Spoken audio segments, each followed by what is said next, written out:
Hey guys, welcome to Solo ReacTalk. Today I'm going to be reacting to Legacy of Kain, Moebius, a character study by Strictly Fantasy. If you want to check out my previous reactions to other Strictly Fantasy Legacy of Kain videos, remember the playlist card will be at the top. Just click on it and you'll be able to access them. Okay, let's start. 3, 2, 1, go. Poor, deluded Raziel, did you somehow imagine you had the guile to change history on me? I'm the time streamer. I knew your every intention before you did, you imbecile.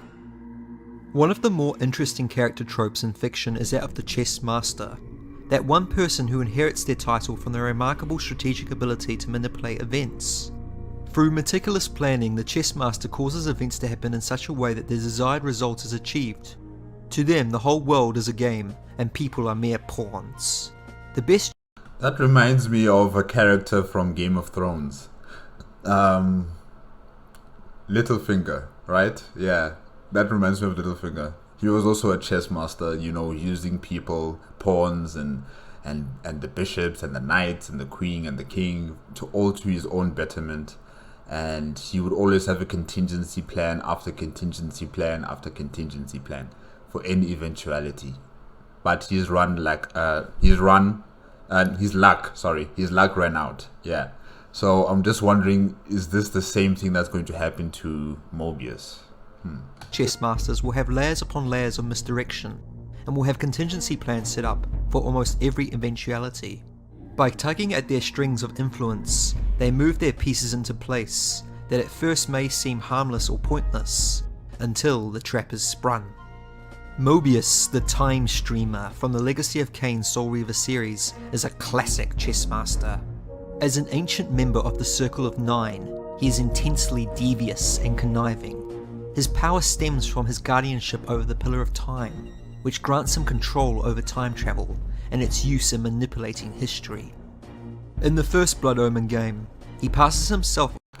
Okay, sorry. That orb, that staff that he uses, is that the Pillar of Time device that allows him to go through time and to know the future and the past and the present? Is that the weapon? Is that the, I don't know if you could call it a weapon, but is that the device that he uses? Off as a wise hermit, known as the Oracle, giving benevolent and kind advice to all who seek it, including the fledgling vampire Kain, posing as this old, frail and harmless soothsayer. Moebius is easily able to trick Kain into doing his bidding.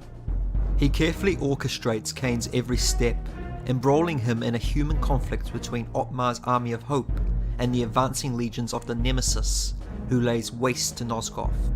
During the battle, Otmar's army is wiped out, and Kain is forced to use one of Moebius's time-streaming devices to escape. He's taken back in history to a time before the Nemesis became a tyrant, when he was a young king who went by the name of William the Just.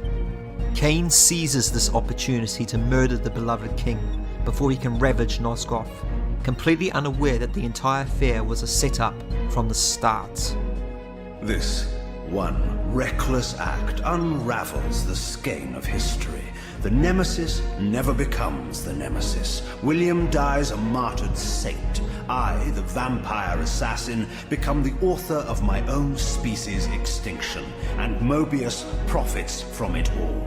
I destroyed a tyrant only to create one far worse. I don't know if I could call Moebius a tyrant, really. Yeah, he doesn't seem like the type to be a tyrant. And I don't know if I'm supposed to be feeling some sort of empathy for the vampires, because I don't. Even when Kain says that I caused the downfall of my own species, I don't really feel anything for the vampires. I'm sorry. I'm more for the humans. It is here we see the genius of one of Moebius's plans come to fruition. As a result of Kain's murder of the adored monarch, Moebius is able to rally the people and trigger a genocidal crusade against all vampires. In a brilliant move, Moebius's cutthroat mob completely decimates the vampire race, leaving Kain as the sole survivor of his breed. While it is immensely satisfying to watch Kain take his revenge upon the Time Guardian by beheading him, it's too little, too late, as the damage had already been done. Moebius had turned Kain into the unwitting catalyst of his own species' eradication. Only in the final few games in the series do we learn why Moebius has this profound hatred for the vampire race. But essentially, his loathing stems from the fact that as a human-born member of the Circle, he was abducted and possibly separated from his family. He was raised in the vampire citadel to one day be given their dark curse against his will.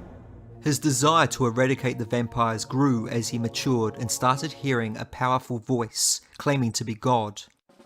This elder god commanded Moebius to destroy the vampire race, as their And this is the same elder god that was giving advice to Raziel about how to get his revenge on Kain, if I'm not mistaken, right? immortality obstructed the flow of life and death. The thought of serving the god strengthened Moebius' resolve, because he truly believed with all his soul that by conspiring with his fellow guardian Mortanius to rebel against their vampire masters, he was ultimately doing the right thing. Moebius' twisted ideology meant that he could justify his cruel actions and lack of empathy under the pretense of serving his god's will. The antagonistic relationship between Moebius and Kain is particularly interesting given Moebius' past.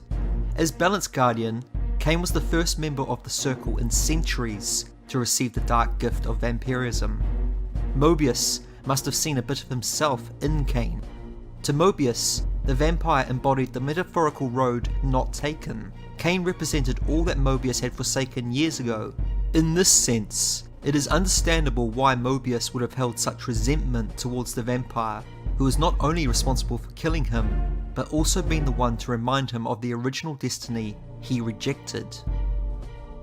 Further layers of intrigue are added to Moebius' character in Soul Reaver 2, where he is given much more emphasis. When our second protagonist, Raziel, plunges back through time in pursuit of Kain, he finds the time streamer waiting for him. Here, we learn that Moebius had plans in place for Kain and Raziel that transcended his death. Raziel knows Moebius only by reputation at this point, and while he's distrustful of the old man's intentions, he nevertheless brokers a fragile alliance with him in order to hunt down and destroy their common enemy, Kain. Is this the vampire Vorador? Yes, the scourge of the Circle, the most depraved and decadent example of his whole degenerate race. He slaughtered 6 of my fellow Guardians as they cowered defenseless in this room. And you somehow survived this massacre? I and 2 others. The Circle was devastated. Only we 3 were spared. How convenient. You'll forgive me if I don't naively devour every scrap of information you toss me. Ooh, Raziel. Ooh, you're so sassy, man. Oh gosh, I like this guy. I like Raziel. You have a reputation for deceit. And who has slandered me, sir? Your malefactor, Kain? The one who betrayed and destroyed you? Our common enemy? Consider the source before you judge me too harshly.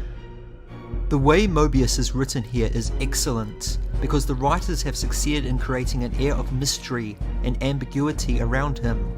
By posing as an old, fragile man, Raziel and the audience are lured into a false sense of security. Raziel underestimates Moebius, and so in turn do we. This is particularly the case for many of us who had only played Soul Reaver without playing the original Blood Omen. Many first-time players don't know what kind of manipulative bastard this man really is. All we have to... Yeah, he may be a manipulative bee, but I don't have any ill, intentions towards this guy. I understand why is he doing the things he's doing, trying to wipe out the vampiric race. I hold nothing against him for trying to do that. How he does it, his methods, yes, they may be very questionable. But you could say that this is the Game of Thrones. You play to win or you die. So Go on is the word of a tyrant who threw Raziel into the abyss without a flicker of remorse, turning him into the ghoul we see here. Why should we value Kain's testimony above Moebius's after Kain had treated Raziel so poorly? And this level of doubt is exactly what Moebius is counting on. His prowess for manipulating others is all the more impressive given that his omniscience doesn't work on Raziel, who is immune to fate. Moebius can see forward and backward in time, so he generally knows what the outcome will be, including moments when the timeline changes. Raziel is the one exception, of course, whose future he cannot see.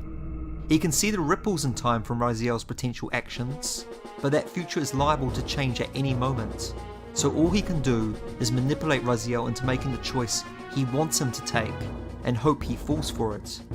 And Raziel does fall for it. Again, and again, and again, and yeah, again. Well, Raziel is being used by a lot of people, so I'm not really surprised about him being used by Moebius. Yeah.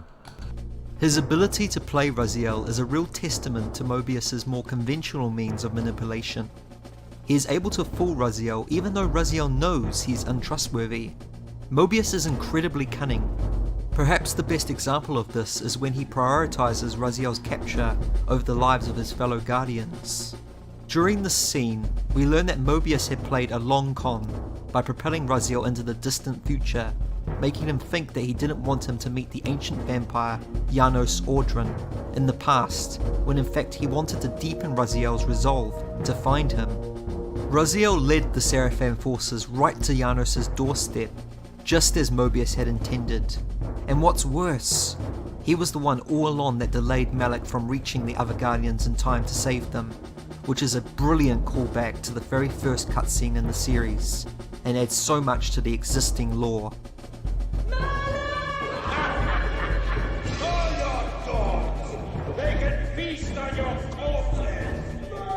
Lord Moebius, there is trouble within. The circle is under attack. Moebius doesn't care about that. He doesn't care about those people. Fast, Malak. This one is the real danger to us. It's a fantastic scene because it really shows how dangerous Moebius is, and what a right bastard he can be. Moebius allowed the others to be slaughtered by Vorador. We're not given a clear reason why, but in my headcanon, I like to think it's because the others were plotting to get rid of the Time Streamer, and Moebius, being the crafty person he is, outplayed them. This is all theory and speculation, and it could well be that he just did not care about their lives. Either way, I agree with what Strictly Fantasy is saying, that maybe the other members of the Nine Pillars were going to, attack Moebius and get rid of him. And Moebius took his own chance to claim victory over them. Or maybe he just doesn't care what happens to them, because there'll be new members of the circle who will come and claim those positions, so it doesn't really matter to him.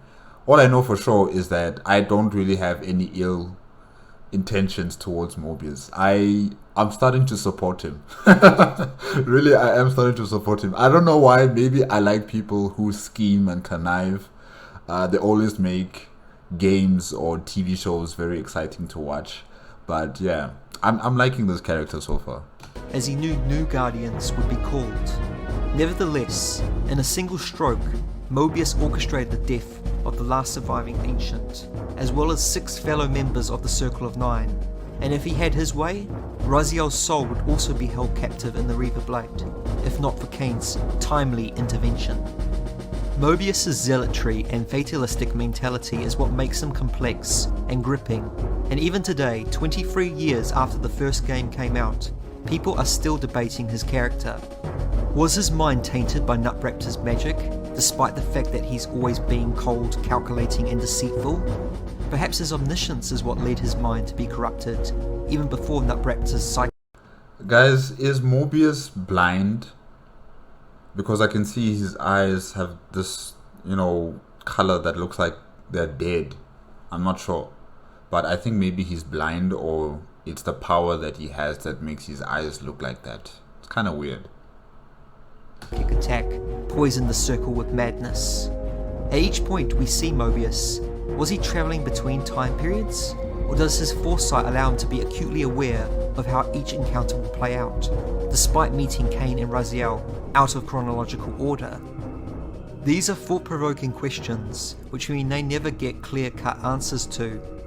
I think Moebius, he can see the future and the past, right? He can analyze it, he can discern how it's going to play out. But then when it comes to characters like Raziel, he can't see it. He can't see his future. But I think he knows his past, but he can't see the future. He doesn't know what kind of decisions Raziel will make.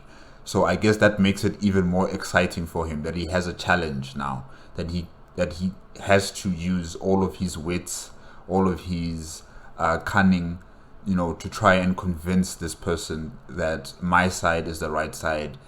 You want revenge, I will give you that revenge if you trust me. So, for Moebius, this is like a gamble. He has to gamble with Raziel because he can't really tell his future. So I think it's exciting for him as well. It's a challenge that he enjoys all the time, just to try and manipulate Raziel to do whatever he wants. So yeah. Still, characters like Moebius, who maintain some air of mystery even after their respective series have come to an end, are great to talk about. Please comment below if you would like to add to the discussion, and if you So Moebius is gone, he's dead. Oh, unfortunate. enjoyed this video, consider leaving a like and subscribe. Thanks for watching, and allow me to finish by leaving you all with a few wise words from our treacherous sorcerer. Try to keep the casualties to a minimum, but do what you have to do. All great movements require a few martyrs. All great movements require a few martyrs. Okay, Moebius. Okay, guys, that was Legacy of Kain Moebius, a character study by Strictly Fantasy.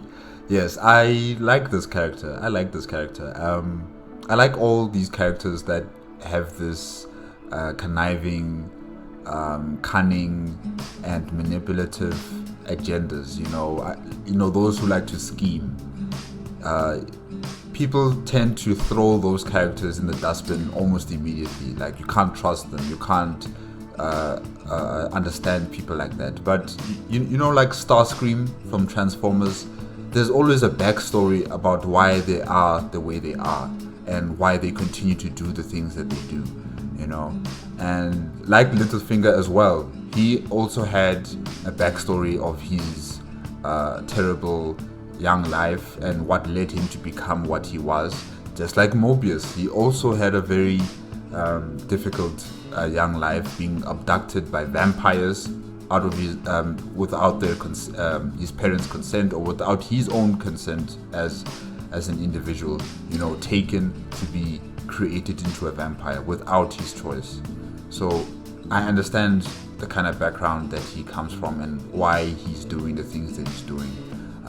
Yes, the methods are, you cannot just accept those methods that he does, but it's the situation that he's in, and the character really is an interesting and spicy add to the Legacy of Kain or to the Soul Reaver games, because I like Raziel, I like Kain, their storylines are also interesting, but with Moebius in it just gives it that excitement. And I really like how Raziel talks to Moebius, when Moebius is trying to create a spider web of half-truths and half-lies onto Raziel, and Raziel is questioning every single point of information that Moebius is giving him. So yeah, I really like how they banter to one another. Okay guys, I guess that's it for today with Strictly Fantasy. Remember, if you like the video, please give me a like, comment, and subscribe to my channel. Click on notification bell if you want to be up to date with my latest videos, and I'll see you next time. Okay?